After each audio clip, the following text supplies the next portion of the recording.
all good to go. At 1:55 again, I'll give you the light, Perfect. and then anything over that 2 o'clock, we charge increments of 30 minutes. Just let you know. Ladies and gentlemen, welcome to the first ever episode of the Royal Road Interviews. I'm your host, Kodi, Vaughn, and this is our co-host, Jerson, Rojas. Hey, how we doing? What's going on, listeners, fans around the world? So today we have a very special guest in the building. You know him most famously from his work as the voice of Donald Duck for Disney, as well as working on the shows Tom and Jerry and Robot Chicken. Mr. Sam Kwasman, thank you so much for coming in. Oh, thank you very much. Oh, I'm a bad guy. I'm a bad guy. Oh my God, that is incredible. Yeah. Okay. We all met like a couple weeks ago. I don't know if you remember. It was at the Comedy Chateau after a show. Comedy Chateau. I was like way like in the end of the list, but you were one of the openers and you just destroyed. Oh, I thank looked you. over at my family. They was howling, and he obviously ran up to you Yeah, to greet you. Yeah. It's a great night. You made a fabulous night.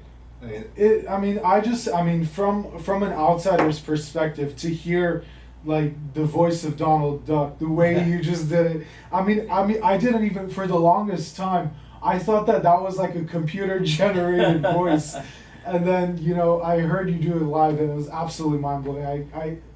That's incredible. Yeah, well, I got a job dancing in a show called, I started as a dancer, believe it or not. How about that? Not anymore.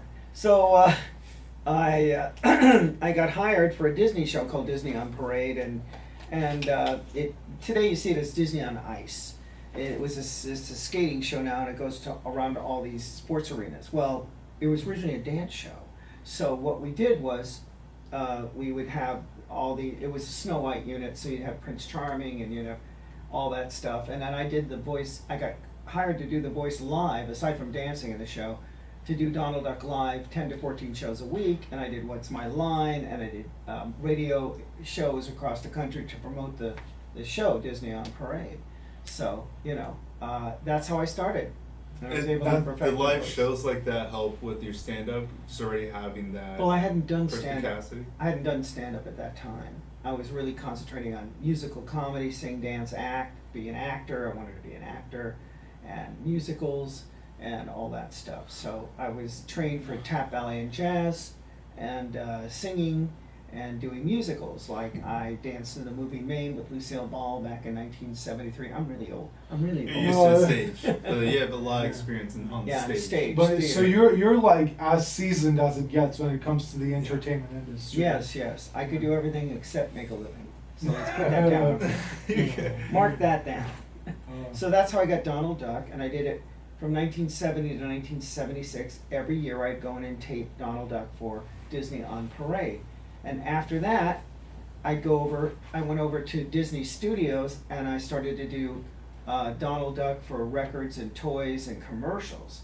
And we were a team, Peter Renaday and Tony Pope. He was Goofy, and Peter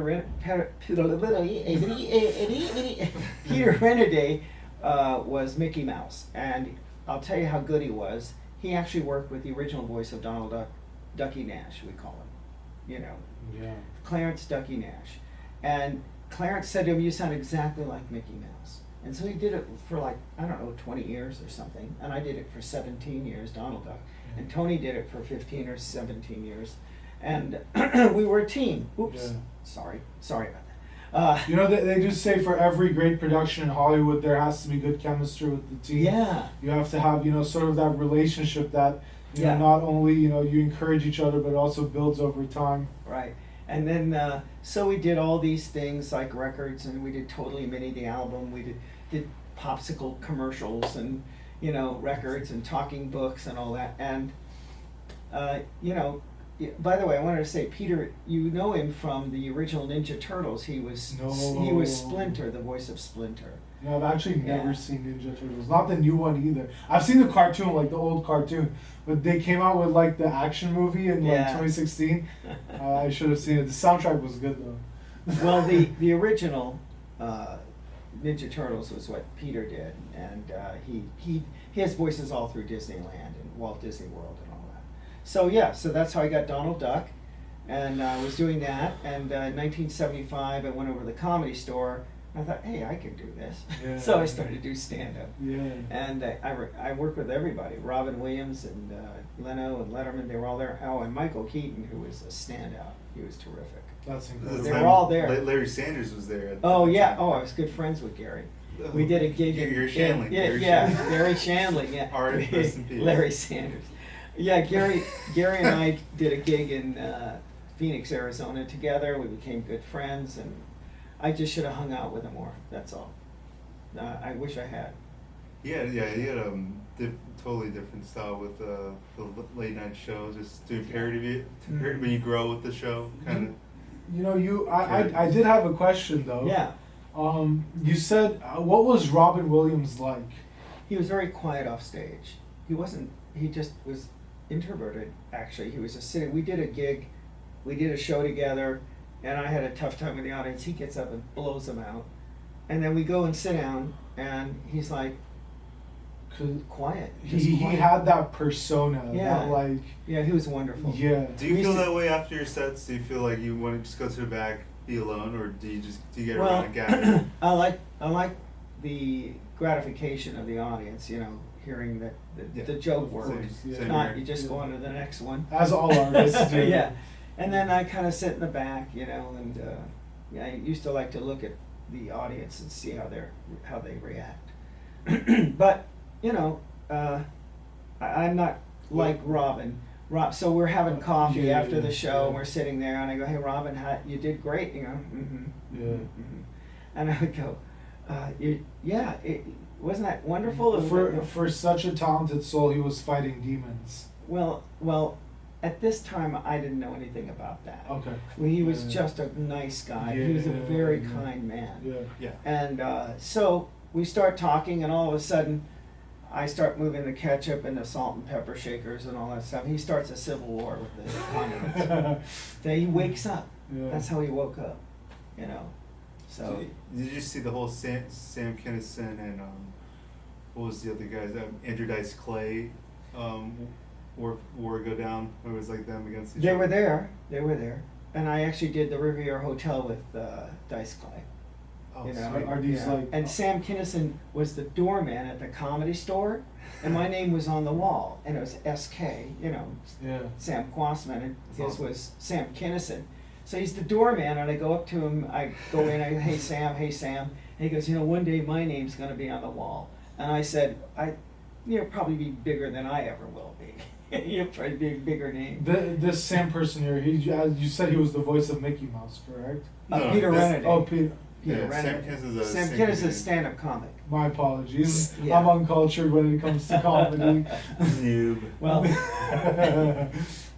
you know better. Yeah, that's his thing. He's like, Stand-up. I'm a nerd Exactly. at stand-up, but so Yeah. let's say, at what age did you say you like grew a love for practicing voice acting? Like, Well, like every kid, you watch Looney Tunes as a kid. of course. Of course, back in there, Yeah. it was a black and white TV, and you know, and Roy Rogers.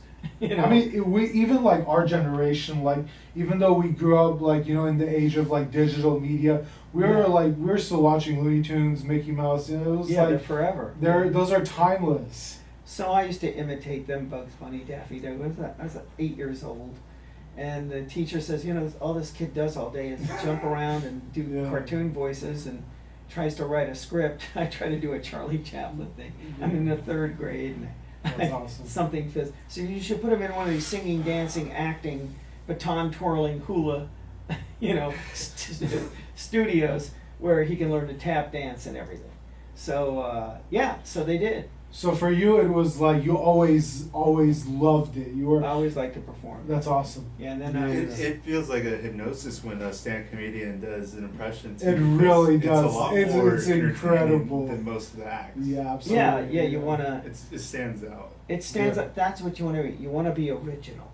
Absolutely. You want to be unique. Guys who, you know, you hear rumors about some people stealing material and all that stuff, or doing the same joke that somebody else did. And okay, you know, but that's not going to get you anywhere. That's facts. Yeah. The That's idea facts. is 3 things you need. It Everybody- comes from the soul. Yeah. It comes from the soul. Yeah. I'm going to teach you how to do stand-up comedy in 10 seconds. Live. Live. This Right. is a debut instruction on how to do stand-up comedy. Yes. You need point of view, attitude, and material. So your point of view is how do you look at things, right? Point of view, your attitude. Are you a loser? You know, like Rodney Dangerfield. Yeah. That's his attitude. His point of view is he gets no respect. Then it's the material. And so if you get 2 out of 3, you're a professional stand-up comic. If you get all 3, you're Robin Williams. So there you go. Okay? Yeah. That's all you need to know. That's a very, you know, that Yeah. I can definitely see that. And I feel like with almost everyone who's ever been successful in this field, they have like the ones that make it to that upper echelon, they have a persona. That's it. You know that because like, you know, let's talk about Ozzy Osbourne. Oh, That man, in peace. rest in peace, bro. Yeah. He was incredibly talented. But you know, I the reason I thought of him was because we were talking about persona, and he was obviously, you know, he was a rock star, rock and roll, and he. and a great stand-up comic. Just kidding. Yeah. But you know, I mean, he had that X factor. Yeah. And that, I think that's what makes you stand out when it comes to like show business in general. Yeah, with the impressions though, it's just such a funner escape for the audience too. I feel like. That's true. Right. It Like- takes you out of the what you do with stand-up now. What I see is they tell stories, and the stories are things that happen to them in real life. Yeah. Okay, so I just came up with a joke that's pretty clean. I was in the bathroom at a restaurant, and they have the sensor things. I like the ones with the faucets. You turn them on. So the Yeah. sensor, I'm doing this, and I'm doing this, and the thing's not turning on. Right, 20 minutes of this. Mm. No, when I got out of there, I learned sign language, Italian, and Navajo. So it's a cute joke. I'm still working on it. I'm It's a still good working one. on It's it. a good one. Yeah. I to the viewers at home, I'm sure y'all Yeah. can relate to that. Yes. You So just like yeah, pick things that happen to you. You know, Yeah. Jerry Seinfeld's Yeah. brilliant at that. Mundane things that come up, and hey, Superman. He's Yeah. the only guy. Takes his old classic routine he did where he takes off the glasses. He's Superman. Puts the glasses back on. He's Clark Kent, and Lois Yeah. Lane can't tell the difference. It's the first bit where he says that word. I believe. Yeah. Well, I mean the original. Yeah. He puts the glasses on, and Lois Lane can't figure out that he's Superman because he's wearing glasses. Then he's got a whole bit on that. He's terrific at that. That actually drawing comic strips was how I got into stand up, and just seeing my mom always watch Seinfeld, Mm-hmm. just got me I don't know, I gravitated to it Yeah. Oh yeah. It's a and classic. My mom was just obsessed with it, and Yeah. cartoons I always wanted, in a way I kind of wanted to be a cartoonist or but voiceover. I imagine did you ever get involved in drawing or working No, on I animations? can't draw. I can't draw at all. I'm terrible. If I make a circle, it comes out. I don't know. It looks like a bad square. You know, The speaking. Jay-Z of voiceovers, you didn't have to draw it. Yeah. Oh, Here's the yeah. stick figure. I'm good at that. No, back to the voiceovers still. I Yeah. noticed that when I was at Irvine Improv, a Yeah. lot of the comics that start this impression bit where they get known for it, that's all the audience are waiting for. It seems like that. They get a bigger boom pop in the Well, they want somebody different. You get up there, you It's fun. get one comic after next day. Hey, you know what happened to me today, and all that. And I'm not putting them down. They're very funny, Yeah. really funny people. So long as they have the punchline or the result of a story that makes you want to laugh. So I'm not putting them down, but it's so many at a time that do the same thing. The best thing to do is take actual things that happen from your own life, Taking liberties. experiences, and then exaggerating them. Yeah. That kind of thing. And it works. Everybody has a different style. Yeah. Everybody has a different setup punchline. There's setup You know, punchline. There's observational humor. I can go on. I've noticed that, because I've attended already, Uh-huh. through, he's doing stand-up comedy. We've gone to a couple comedy shows. I've noticed there's 3 types of stand-up comedians. There's like the ones that are telling a story. Yep. That's the first kind. Yeah. And then the second one is like the people who do like crowd work, but they're still telling a story, but they kind of like involve the crowd. Yeah. And then like the third one is like where it's like punchlines. Yeah. That's what he does. He's the punchline man. But you're One-liners. also telling stories with your punchlines. Of course. You know, like Yeah. Rodney Dangerfield's a one-liner guy. You know. Yeah. But then you have George Carlin, who is a rebel, and he used his comedy, you know, to change the world. You know, to point out all the holes in our democracy. I'm sorry, George who? George Carlin. George Carlin. You never heard of George Carlin? I'm very young. I'm in trouble here. I'm sure my parents have heard of him. My parents, Well, he's an icon in stand-up, like Lenny Hey, Bruce. we agree, no politics. Yeah, no politics, no politics. Yeah, But Lenny yeah. Bruce was such a star. They were startled by his material, and you know he was thrown out of clubs. He was Yeah. arrested for indecent speech, which I don't understand that. But his mother used to work at the Comedy Store. That's crazy. Yeah, and his daughter, she did That's my stand-up. dream job. Yeah, Working towards that. yeah. So I had a question for you. yeah.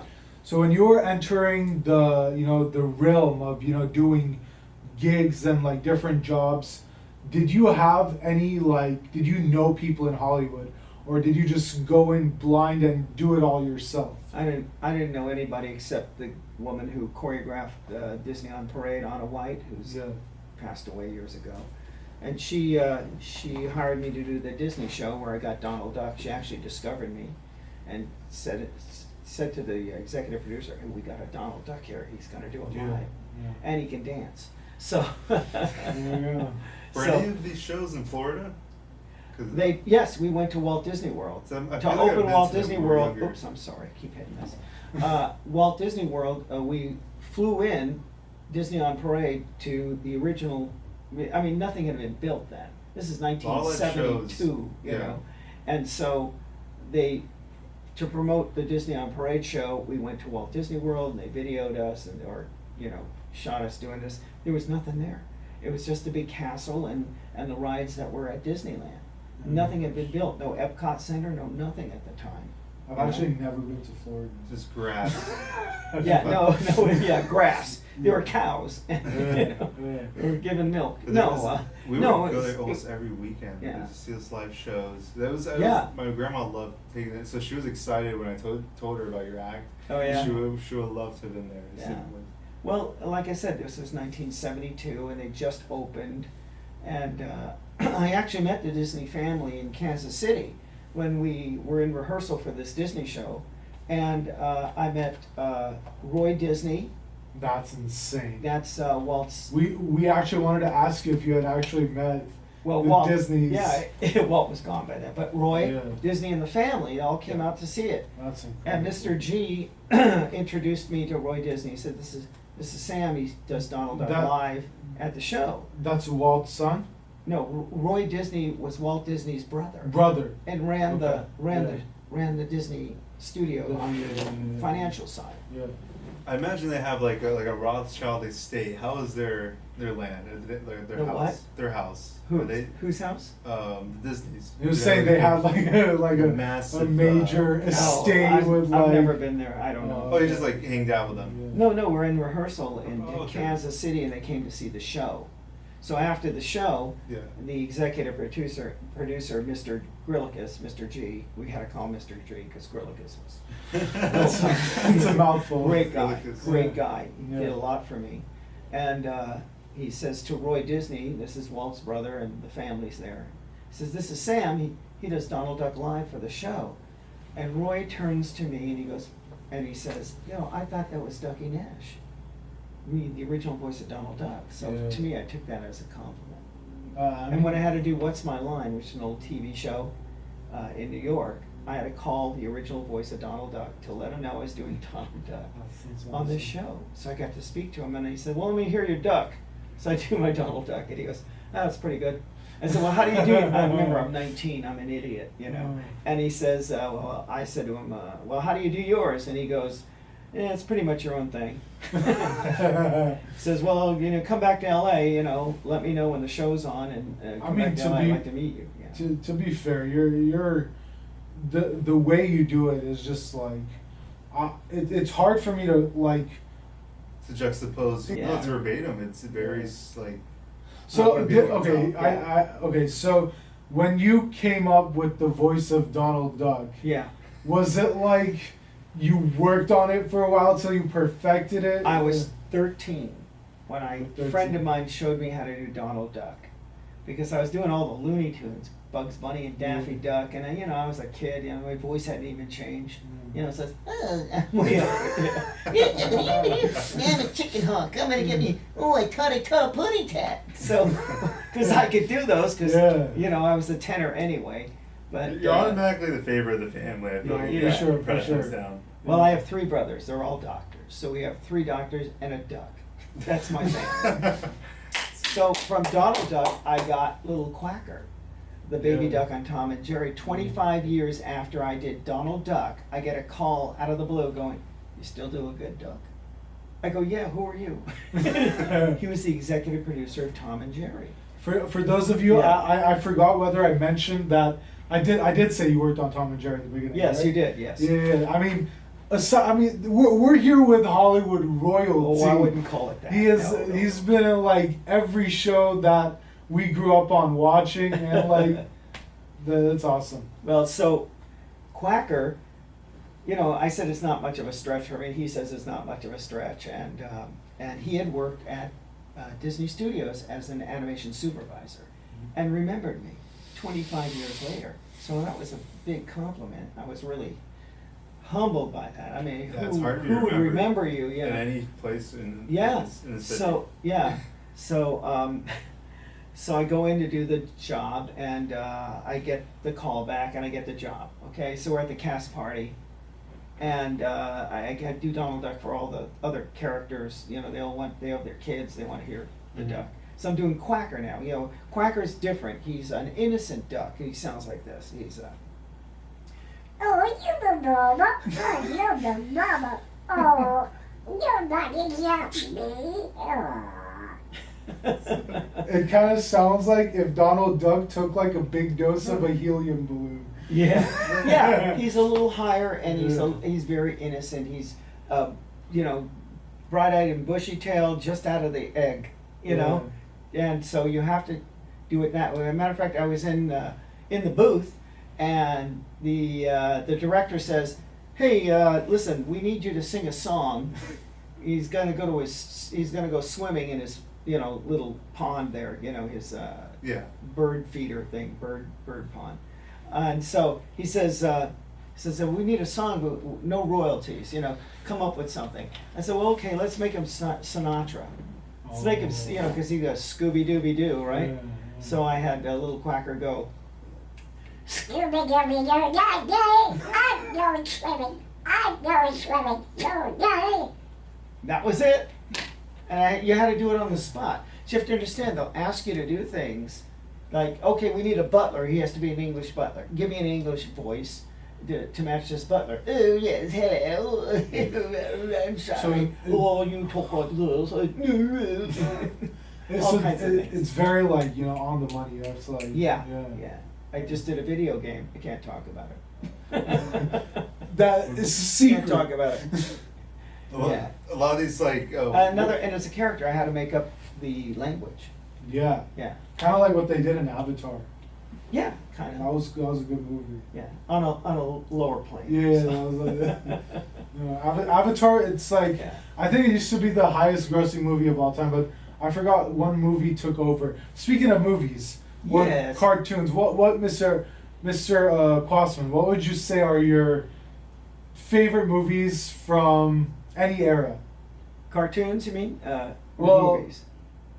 If you're doing movies, Singing in the Rain was one of my favorites. That's a good Absolute one. favorites. That's a good one. And there's some amazing dramatic films that they did back in the 30s and 40s. There's so many.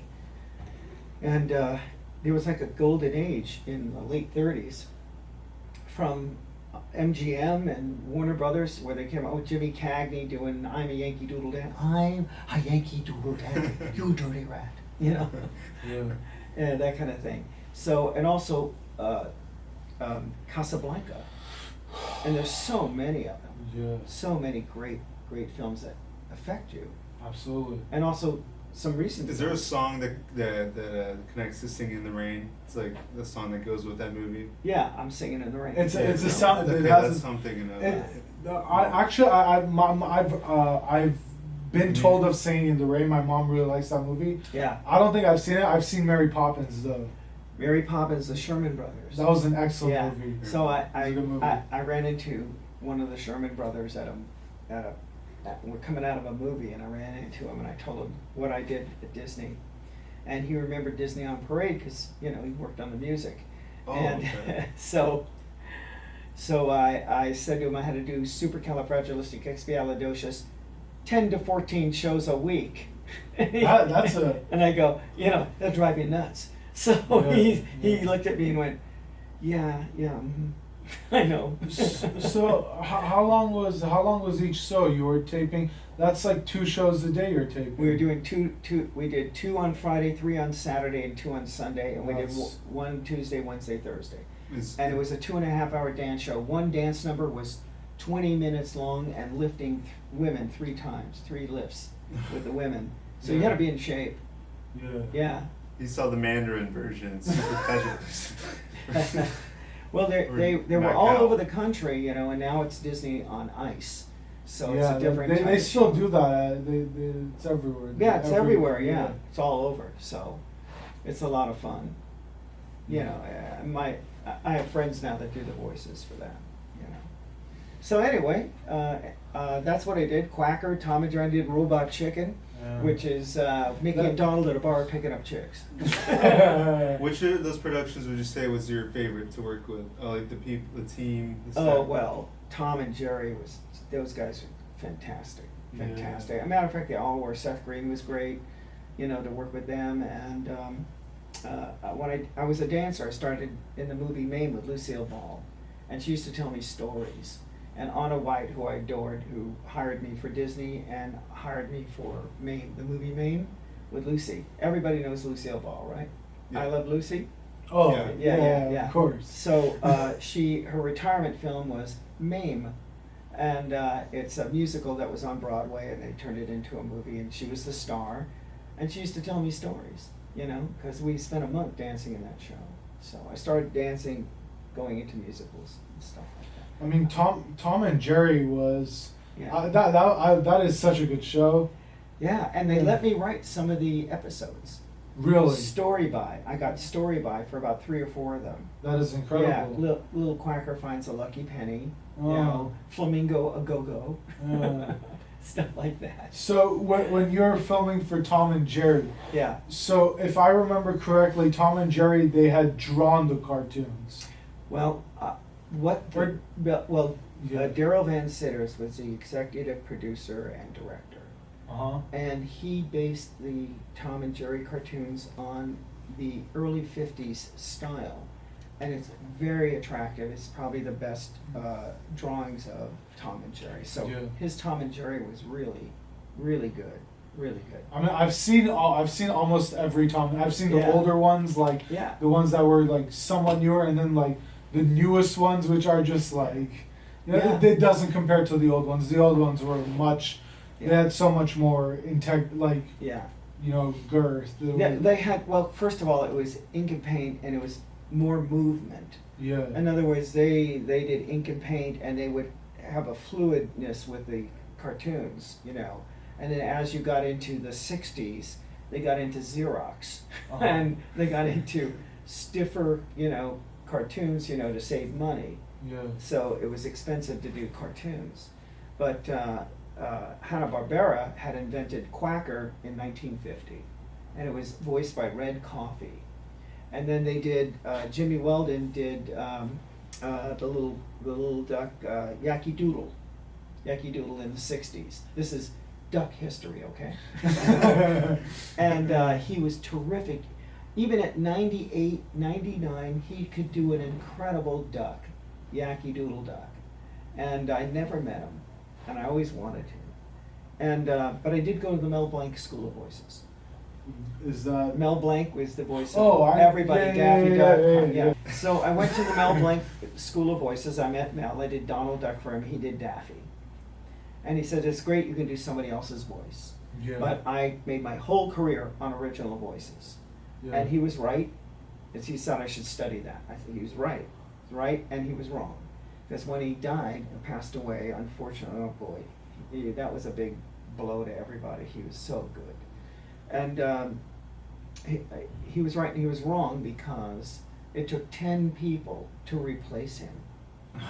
Really? To do Daffy Duck and Bugs Bunny and Porky Pig and Marvel That is Marson and, crazy. you know. It goes to show, it's like Yeah. 1 out of 10. Oh, that's a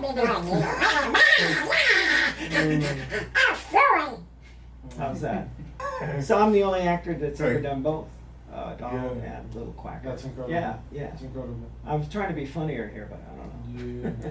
What would you say is your best advice for crowd work and stand up? Well, that's just it. I see a lot of comedians doing crowd work now. Yeah. And, you know, Jimmy Brogan was a master at that. He slayed. Yeah, I saw that. Yeah. Well, he's been doing that since, you know, the 70s, you know. in He the did it with my 80s, cousin. Yeah, he's Walking just- in the bathroom. He's just so good at it. Yeah. And now I see a lot of other people have done, in the recently, in the last few years, people just talk to the audience. That's their whole act. Yeah. And aside from Jimmy, that's not an act. Yeah. Yeah. You know, Yeah. you I- have you I got agree, you have I to have agree. something to say. Absolutely. I mean, it's great Yeah. to be on the spot and you know Yeah. make up funny stuff, and you can do that for an hour. Yeah. But What do you do I for don't a critis- living? How long have you guys been together? It's like it's Yeah, too, yeah. it's more Yeah. recycled than Where are a you from? podcast interview. You learn a lot more from, I don't know, just from also a person's perspective rather than the crowd work. You're not getting their authenticity. That's like it. they're, I don't know, they're writing. Well, They just kinda- I've seen people who are, you know, let's say X-rated talking to the audience. You know, their whole gig is, you know, Yeah. that kind of thing. I don't know how far you'll get with that, but today you never know because Yeah. I mean, it seems to be normalized. Yeah, in my perspective, you know, this is something my parents would say. They'd say, you know, back in, you know, the older days when there were profanity and stuff like that wasn't allowed on television, it made you work harder to like, it made it more difficult, which is absolutely true.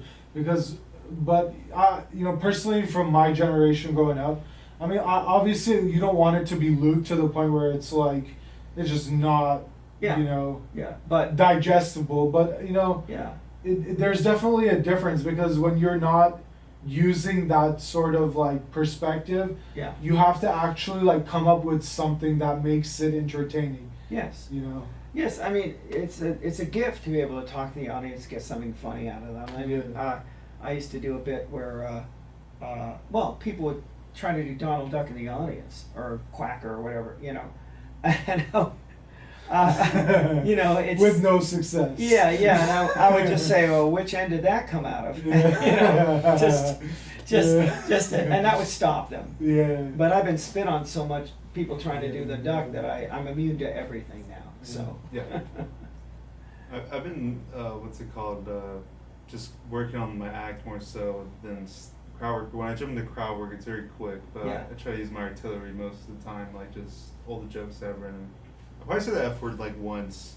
Yeah, no, That's you what didn't. it You is, not even. You just said it once, like on crowd work, but Well, like, yeah, I like to keep it clean for the most part, but like. yeah, keep it clean, yeah. yeah. Yeah, that's It's I dark, think. but I don't get too. It really too- depends what environment you're in. Yeah. You know. I mean, it just depends on how blue Yeah. you want to Exactly. be. Exactly. You want to. I think the most successful, or most of the successful guys like Seinfeld, they're pretty Yeah. clean. Yeah. Jim Gaffigan, Yeah. really clean, you know. Yeah. And there's always the exception. There's always guys. I mean, I'm a big fan of Bill Burr, and you know. Our buddy just had an interview with him, Benjamin Really? the Light Lion. This guy from Michigan. Yeah. He produced that show we're on. Yeah. What was What? I say? I have this recent joke I was telling a buddy, and it's funny. Like I think cartoons still are implicated in my jokes in a way because I like to help the audience escape Yeah. in like a movie theater sense with jokes where I start to joke off with like, oh, I caught myself in line at a dog waste bag dispenser. That's such a cartoony idea. It was dog parents ahead of me. and I end with like, there shouldn't be 9 dog parents for 1 poodle. Yeah, see, so, and also a lot of the material comes from who you are, where you've been, and sometimes you just sit down and you see how 2 things connect. You know, It's in your mind. another thing that I've seen, like on like Jimmy Fallon or like Jimmy Yeah, Kimmel, yeah. whenever like someone like a comedian comes up, Yeah. sometimes when they start with one subject and then they like work their way around it, go to another subject, Yeah. and then at the end they tie the 2 together. Yeah, it's called, I think you did that too at the yeah, show. it's a callback. Yeah. Like, Yeah. I have a couple running gags I'm trying to put in, you know, can you imagine this girl with a guy who has a half a liver and 2/3 of a kidney, and he has to wear a diaper, and he drinks like he drinks like a sieve or something like that. A pirate. Yeah, and you sit there and you go, he smokes, he drinks, wait, that's me. Yeah. So like, you know, I did this joke about, hey, short, big tits. Wait, that's me. You know, so it's a running gag. Yeah. Guess it was funnier on stage. So the problem was back then that these comedy writers from these sitcoms would come and sit in the back and listen to your jokes, and the next week it would be on a sitcom. Your joke. That's not cool. So she banned anybody having Cameras. No, Oh, my no, there's no apologies. cameras. Yeah. You know, the recording devices or pencils and papers. No. No, you couldn't come in. So, and that was an epidemic back then. Yeah, there were no. Yeah. They didn't have So I'm iPhones. giving you a history of the comedies. Yeah, for sure. I called someone out in the back for doing that, and it backfired so bad on me. I said, no, actually I wasn't, and here's what I was writing, and then just roasted me. Yeah, they banned that, and I don't blame them, because I remember some of the big comics who were trying out material. The next week it's somebody's sitcom. Yeah. So That's what they mean by there's shakes or sharks in the water in this industry. yeah, Yeah, yeah, cutthroat. But it's when you see the silver lining, it's a really fun. yeah, Okay, I love comedy. It saved me so much. yeah. It's fun, but I'm from the theater and plays and musicals and things like that, where that's what I wanted to do. And then TV came along for me, and that's where you wanted to be, that medium, because that's where you got recognition and name recognition. And they all hire people by their names. Name, put butts in seats, that's the whole part of the 100%. business. So, and voice acting, it's the acting. Anybody, aside from the duck, anybody can do Daffy Duck or try to do Porky Pig or Bugs Bunny. Yeah, what's up, Duck? But it's the acting that they look for.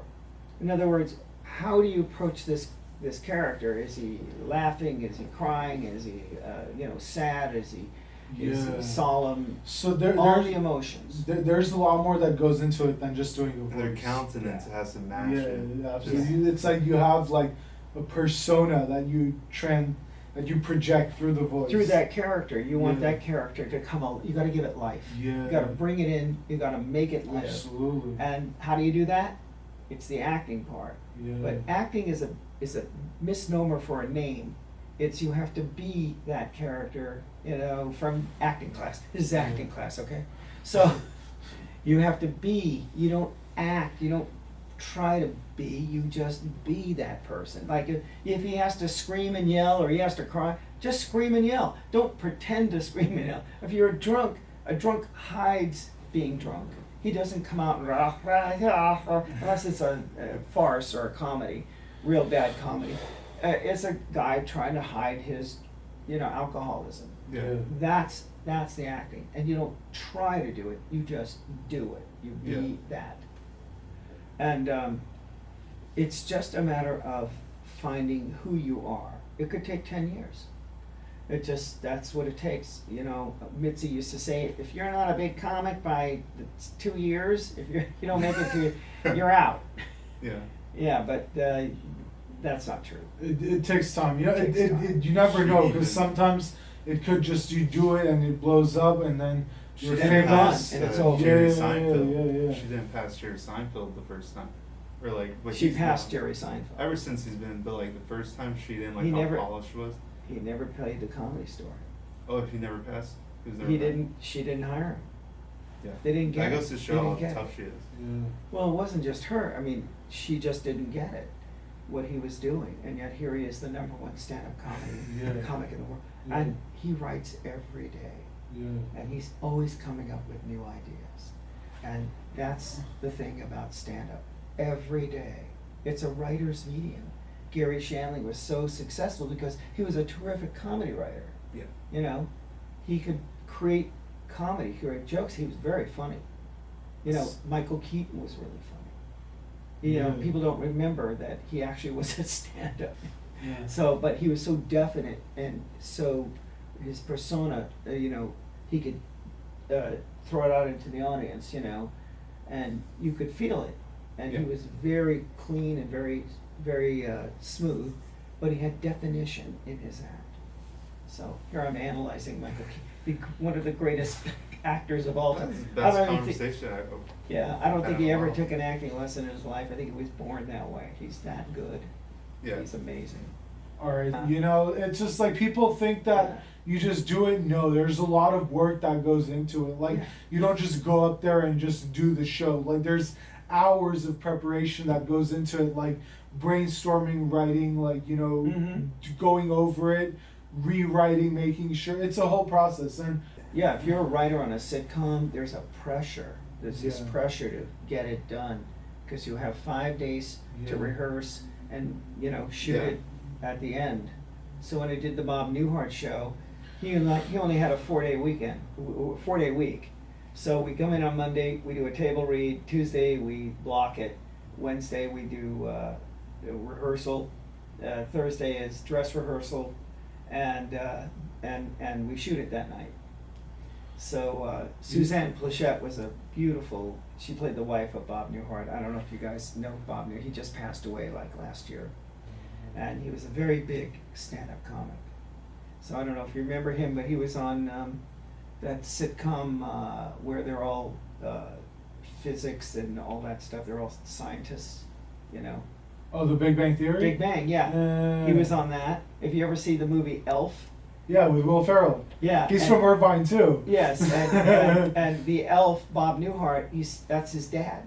Bob Newhart, he sits on his lap. That's Bob Newhart. That's crazy. He's done a lot of great stuff. Yeah, and then he was on SNL, and I forgot what he did. Oh no, he was on Mad TV. I forget. He's done so many things. He was such a great guy to work Did you with. prefer the production studio for voice acting or for real live acting? More? I'm sorry. Which studio is better? Like for production studio is better? Studio? Like for voice Like acting or which physical production acting? facility, like, Oh, they're all good. yeah. They're all good. I mean, Is it cozier in like a voice acting one though? I imagine. well, when you do voice acting, you're in a booth, you know, Mhm.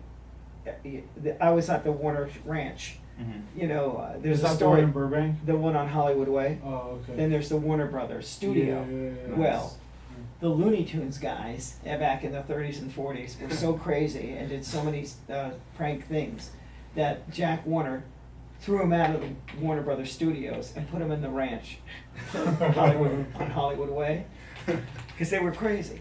Oh. And so I would record there for Tom and Jerry.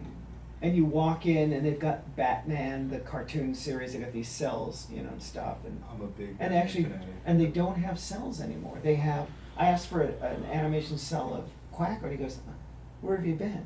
It's all on a computer. Mm. Damn it. You can tell with these AGI generated voiceovers. It's really not the same. Yeah. you It can really tell. isn't. Crackly. Yeah. But we just had a contract where they weren't allowed to use our image or our voice. Yeah. And You know, who knows how long that'll last. You know, this is something, you know, I didn't even think we were going to talk about this today, but, you know, with the rise of AI, Mhm. there's like, I hear the voices it's able to replicate is crazy. Like, he showed me a song where, like, it was AI generated, and, like, it just, you know, how do you think that's going to change the industry? Because, like, from my perspective, because I'm into music, right? And I think a lot of people are thinking that AI is going to transform music, and it will to a certain degree, but my prediction is that it will only help in the creative process, because you can't take away that magic of going to a performance That's right. and seeing human live. That's right. So I don't think it's definitely, you know, I think that as it develops and becomes better, it will definitely be like an assistant. Yeah. Go back to your first question. What were you asking about? Like, how would it change the industry first? Like, let him answer that. AI? Yeah. Yeah. Well, how do you protect your voice? I mean, I do Quacker. I don't own the character, and Disney owns Donald Duck, which I only did up until 1987, and then they took us all out. Mickey, Donald, we're all gone. So, the bottom line is, I don't know. We don't own it, but the SAG made a contract stating that you couldn't use our voice or our image without permission. And that was recently? So yeah, that was the big strike. Yeah, I saw that. Yeah, that's- Screen yeah. Actors Guild. Yeah, SAG, Yeah. yeah. So that's what they did. I think I also saw something about Warner Brothers or like Sony making like a law saying that AI cannot like replicate any voice, like it is illegal for AI to replicate any of the voices of the artists on their team. I'm not sure what the logistics were, but I did see something like that. Yeah. So But you have to do the work. I mean, you have to. I studied acting, singing, dancing, voices. I mean, I studied, and and then you have guys who just do one thing and they become stars. There's no formula to being a big name. It just happens. And by the way, you're talking about music. There are some people who are so gifted that they can't read. They don't read music. It just comes out of them. They just know how to do it. And you have some of these guys can score movies, and they're good at it. They're really good. And then you have the guys who study the music and know the difference and all that. But mostly, a lot of these people I've run into, not all, just some, where it's up here and they just hear something and they can play it. you know. Well, here's the thing: if you're in the business because you hope to win a Grammy or an Emmy or an Oscar, that's what people, they want, the fame and they want the fortune and all that. That's not what it's about. It's about the work. And Do the work. Yeah, it's the work. Do the work. You're going to do a play, you're going to do a scene, you're going to be in a movie, you're going to be an actor, do the research. Figure out the script. How are you going to play that? that's interesting. I'm teaching now. I'm doing cartoon voices, you know that. That's interesting you said that. We're almost out of time Oh, here. no. But, I didn't do enough cartoons. Alright, you have to roast the both of us in the Donald Duck voice. Roast you? Yeah, both of us. Gee, I don't know what to say. You're wearing a chest hairpiece on your face. oh God. How's that? You should wait. And you are being blinded by your teeth. They're so bright. How do you do that? Is that enough? Is that good enough? I'm That's I'm crowd gonna work. Yeah, I'm gonna end on this note. Yeah. You said I'm hiding from ice, I'm camouflaged. Yeah. Back to what you were saying a minute ago. If you actually, this is, for anyone watching, if you actually want to be in the entertainment industry, you do not. I mean, you have to love what you do so much that nothing else matters, and it's the only thing you can do. That's something my mom told me. I always love to be around people with talent. For some reason, that makes me happy. I that's my enjoyment, And, you show up on time, you know your lines, and you hit the right mark, and you come in with an idea. Yeah. But you don't tell the writer how to write, and you don't tell the director how to direct. You just come in and say, hey, how about if we do it this way, or is this a better thing, or is this not? You can discuss it. Some, they don't want to hear that. They just want you to do what's on the paper, how they wrote it, what they want to do, that kind of thing. Absolutely. So, yeah. And with voice acting, I don't know, we got a lot of creativity in that. At least with my duck and all that, and I could play around with them. Come up with a song. All right, Mr. Kwasman. Oh. Thank you so much for coming in. That's it. That was an hour. I did Donald Duck in the 70s and 80s. So I was the second one to do it, and I'm the only actor that's done both. And if, as a dancer, I did the movie Mame with Lucille Ball, I'll give you my credits. For sure. I'm We'll known see. for the Bob Newhart Okay. show, where I played a ventriloquist, and I did Family Ties, Airwolf, Movies of the Week, Mad TV. You take it from there. It was an absolute honor and pleasure to have you here today. I wouldn't be happy with any other guest for our first podcast. Yeah, this was- is the best first podcast we could have ever hoped for. What's a big idea? That's all, folks. Yeah. How's that? Thank you, fans around the world in China. He Fans. says it's over. Kodi, Vaughn, Road Entertainment, Jerson, Rojas, Sam Kwasman, signing off. Bye-bye. Bye-bye. Fuck it, it's the Okay. first podcast ever. Hey. Yeah. Mr. Kwasman, thank you so much for coming. My pleasure. I That hope was an it, absolute